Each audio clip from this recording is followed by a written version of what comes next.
구독, 좋아요, 알림 설정, 댓글까지 부탁드리겠습니다. 올해 한 3, 4월부터 집값 엄청나게 부추기고 있는데 실질적으로 저번에 4,000건 이야기 나왔는데 3,000건대로 떨어진 다음에 저희가 저격한 이후에 서울부동산 정보광장에서 더 이상 안 올리고 있죠. 계속 점검 중인데 갑자기 또 이번 달에 4,000건 넘었다고 이야기하면서 서울뿐만이 아니라 전국 집값도 상승세로 돌아섰다. 부동산원이 그러더라. 이런 식으로 이야기를 많이 하는데 이게 장기화될 수 있는 것이냐 아니면은 하다못해 하반기까지라도 버틸 수 있을 것이냐 자꾸 상고하죠 이야기하면서 하반기 때는 미국에서 금리 내리니까 더 오를 것이다 이런 식으로 이야기를 하는데 정확하게 우리가 판단을 해야 되겠죠. 요런 부분을 이제 무리하게 얼마나 더 부추기느냐 얼마나 더 정책 대출을 내주느냐 얼마나 더 은행을 짜내느냐에 따라서 시기가 조금 달라질 수는 있겠지만 크게 보면은 굉장히 위태위태하게 하고 있는 상황이에요. 젠가탑으로 따지면은 더 이상 뺄 거 없는 상황인데 뭐라도 하나 빼가지고 위에다가 올려야 되는 상황인 거다. 그래서 현재 상황을 한번 전반적으로 보고 집값이 왜 붕괴할 수밖에 없는지 이 부분에 대해서 오랜만에 좀 큰 틀로 한번 봅시다. 자, 집값 계속 오른다고 하는데요. 정부에서는 6주째 상승인데 KB에서는 23주째 하락을 이야기를 하고 있습니다. 그러니까 자꾸 이 부분을 이야기를 하고 저희가 요거에 대해서 계속 지적을 하죠. 반대로 간 적 없었다. 심지어 뭐라 그래요? 보통 정부 통계가 민간보다 집값 상승률을 보수적으로 잡는데 오히려 민간보다 과장하고 있다. 문재인 정부 때 통계 조작 이야기를 하는데 그 정도 조작은 우습다고밖에 생각이 안 됩니다. 지금 부동산원이 하고 있는 건요. 문재인 정부 때보다 훨씬 더 강력한 통계 조작을 하고 있어요. 보시면 한국부동산원은 6주 연속 상승했다고 이야기를 하고 있지만 민간 대표 주택가격 통계인 KB부동산은 오히려 월간 하락세가 커지고 있었다. 예전 같은 경우는 KB만 믿어라. 문재인 정부 때는 그렇게 이야기를 했는데 이번에 KB도 믿을 게 못 된다. 이런 식으로 지금 이야기를 하고 있죠. 그렇지만 KB 같은 경우는 공인중개사무소 관계자가 시세를 입력하고 추가 검증하는 방식이다. 그러니까 해당 동네에 있는 부동산들이 이야기를 하는 거고 부동산들은 보통 보수적으로 잡습니다. 부동산들은 보통 올리려고 잡아요. 그런 후에도 불구하고 하락세가 커지고 있었다는 소리는 호가가 떨어지고 있었다는 소리입니다. 근데 어떻게 상승세가 나오냐? 이게 계속될 수 있느냐? 우리가 요걸 봐야 되겠죠. 통계 조작을 계속하지 않는 이상 오래 갈 수가 없는 게 일단 하반기 때 무슨 이야기예요? 하반기 때 금리 인하할 것이고 지금은 금리가 제일 중요하다. 근데 늘 말씀드렸지만 집값 올라갈 때 저희가 금리 올라가면 굉장히 위험하다고 계속 말씀드렸음에도 불구하고 상승론자들 뭐라고 그랬어요? 처음에는 금리는 집값에 영향을 크게 못 준다. 그러다가 인플레이션 가속화되니까 금리가 올라간다는 것은 인플레이션이 올라간다는 소리고 인플레이션은 실물 가격 상승을 말하는 것이기 때문에 실물인 부동산 가격은 더 오를 것이다. 이런 이야기 하다가 금리 올라가서 집값 떨어지니까 금리 이렇게 많이 오를 줄 몰랐어요. 죄송 이렇게 한마디 남기더니 금리만 떨어지면 집값 올라갈 것이다. 이런 식으로 이야기를 하죠. 그러면서 하반기 때 금리 인하한다고 모든 언론이 합심해서 이야기를 하고 있습니다. 심지어는 이번 1분기 때 성장률이 굉장히 올라갔죠. 성장률이 올라간다는 건 무슨 소리예요? 영목상으로는 경기 침체가 없다는 소리죠. 경기 침체가 없으면 금리를 빨리 내릴 이유가 없죠. 그런데 또 이런 기사들을 합니다. 성장률 올렸지만 금리 인하론 확산할 것이다. 왜? 상고하저니까. 실질적으로는 성장률 올라가면은 물가 압력이 커져서 금리 인하가 멀어질 수밖에 없어요. 근데 이런 기사들이 어떻게 자신있게 나올 수가 있느냐? 이창용 총재가 이런 이야기를 했으니까.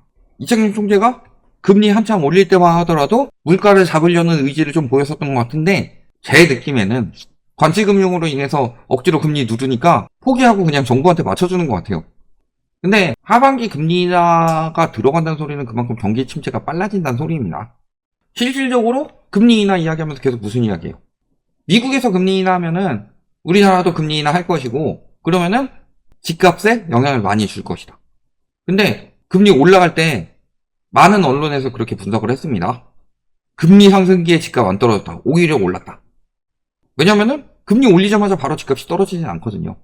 쭉 올라가서 어느 정도 임계점을 넘은 순간부터 집값이 떨어지는 거고.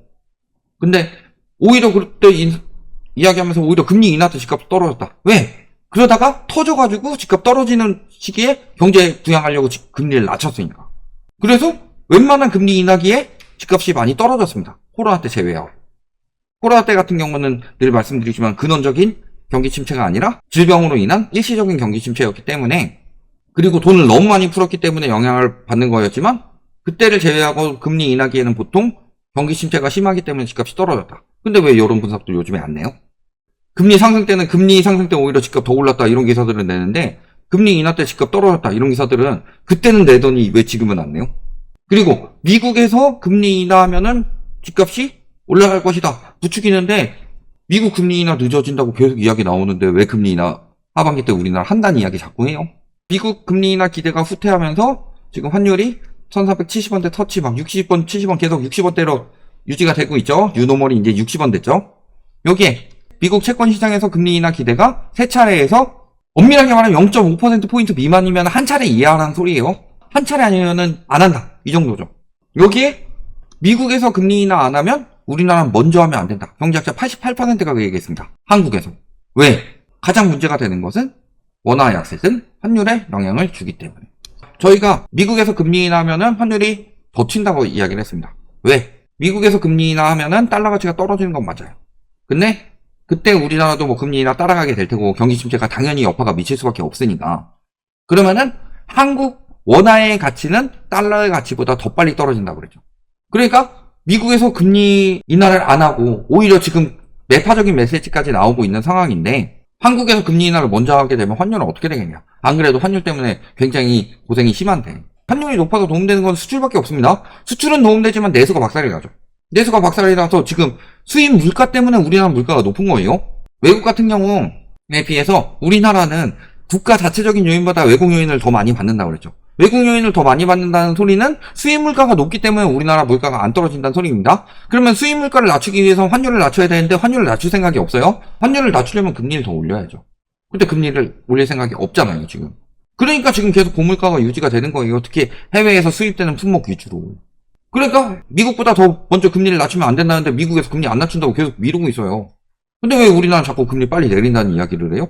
그러면은 미국에서 금리 인하에서 하반기에 집값 올라간다. 이 전망은요 굉장히 틀릴 수밖에 없어요. 그리고 핵심적으로는 금리보다 더 중요한 건 한도다. 근데 문제는 한도가 더 줄어들 수밖에 없죠. 첫 번째, 7월부터 스트레스 DSR 2단계 들어가죠. 주담대에서 이제 신용대출까지 확대가 됩니다. 그러면은 확대가 되면 스트레스 DSR 적용 범위가 넓어지기 때문에 돈 빌리기가 더 힘들어요.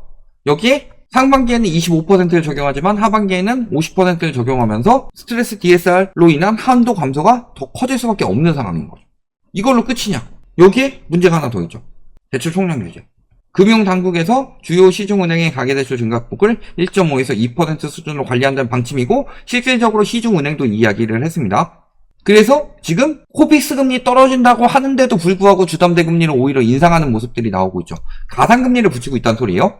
가상금리를 붙이고 있는 것은 은행 자체적인 사정인 거고 은행 자체적으로 가상금리를 붙이고 있다는 소리는 앞으로 대출을 많이 안 내주겠다라는 게 은행의 의지죠.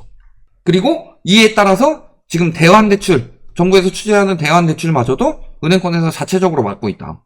대환대출 내달라고 했는데 2주째 지금 신청이 불가능하고 해당 은행 가서 봤더니 내부적으로 대출량 조절에 나서면서 사실상 대환대출을 중단하고 있다. 대환대출을 또 막힌다는 소리예요? 대환대출도 대출 총량 규제에 들어가니까. 그러면 은행권에서는 지금 금리를 내리더라도요 자체적으로 가상금리 올리면서 대출을 안 내주겠다는 의지가 확고해요. 근데 그럼에도 불구하고 어찌저찌 대출을 받아서 대출을 양을 늘린다. 그러면 2021년 8월 걸 나는 거다. 그때부터는 은행권에서 아예 대출을 안 내주는 상황이 벌어지니까 진짜 급한 거 아니면. 그리고 은행권 규제 역시도 강화하죠. 유동성 커버리지 비율 97.5%로 상향한다. 물론 이미 100%를 상회해서 운영하기 때문에 이제서야 올리는 건 맞아요. 근데 문제는 여기서 상향이 들어갔다는 것 자체가 어쨌든 요거를 관리를 해야 되기 때문에 요거보다 낮아지게 할 수는 없다는 소리죠. 또 지금 고금리 특판이 부활하고 있는 이유는 예대율 관리 때문이죠.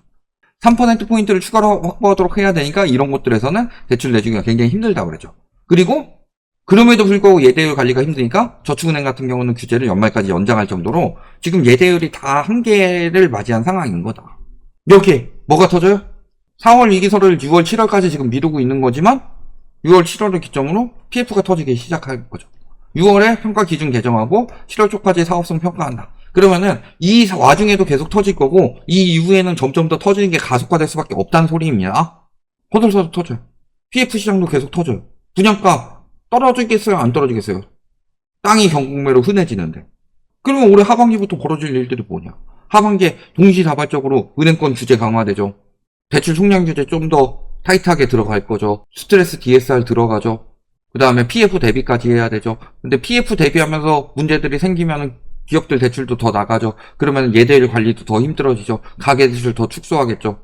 근데 집값은 뭘로 올렸다?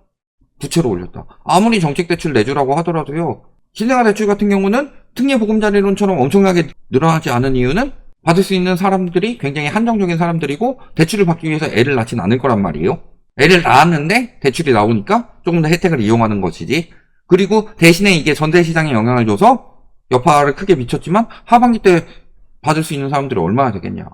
부동산 시장은 유동성이라 그랬어요.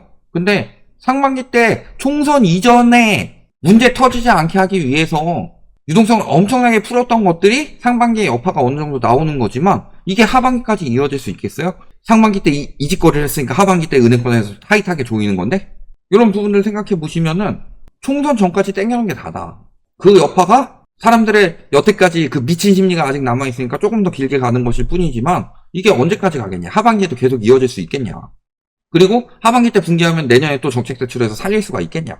이미 특례 같은 보편적 대출은 풀 수가 없고 신생아 특례를 풀기에는 출산율이 전혀 영향을 못 줬으니까 이 명분이 없다 아닙니까 명분이. 그러면 올해 하반기부터 내년부터는 답이 나오는 거 아니냐. 본격적인 집값 붕괴로 인해서 정상화에 더 가까워진다. 이게 답이다. 여기까지 말씀드리겠습니다.